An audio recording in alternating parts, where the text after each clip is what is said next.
So yun guys, tuturuan ko kayo ngayon mag-repair ng rubber swimming pool. Pag may mga butas, ganyan, paano matapalan na maayos at matibay para magamit sa ating mga anak ulit. Sundan nyo ako . So yun guys, ito nga pala yung swimming pool ng aking anak. Ayan, ang daming butas nyo. Ito yung i-repair natin. Ayan o. May butas siya. Marami siyang butas eh. Kaya, tingnan nyo paano ko i-repair yan. Kailangan natin gunting, glue,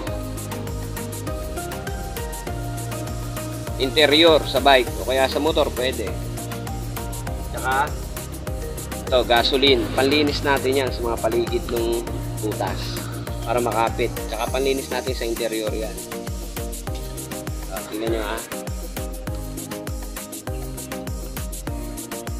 Linisin nyo muna maigi para tanggal yung mga dumi, pati yung mga dangis-dangis, kahit ano, kasi matapang ang gas. Gasolina to guys . Ingat kayo sa gasolina. Yan.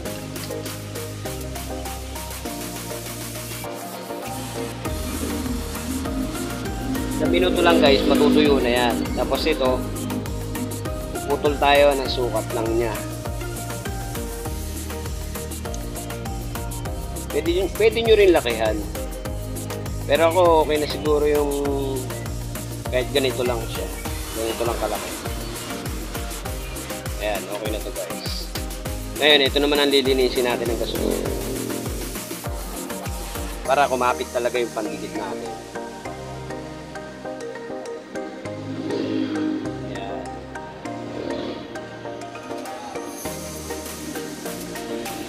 Ayan guys, so saglit lang yan, matutuyo na yan.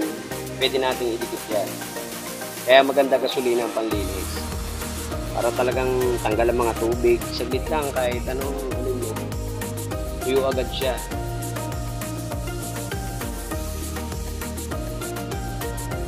Ayan. Nasa na natin ng konti. Para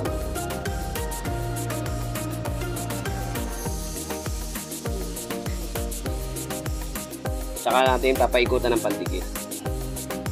Ayan guys. Dito mismo sa paikot ng butas. Para talagang walang kawala.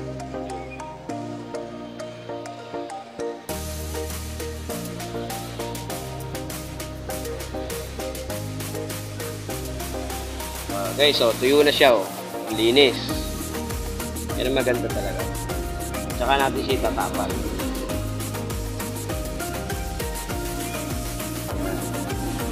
Siguro kahit mga 10 seconds, pwede na yan. Tingnan nyo. Basta tingnan nyo lang. Pag alam nyo nang okay na, guys, tibay na yan. Lalo kahit hanginan mo, okay na yan. Guys, ayan na yung mga tinapalang ko rin . Yan. Yan, tinapalang ko na. Thank you, sana nakatulong sa inyo .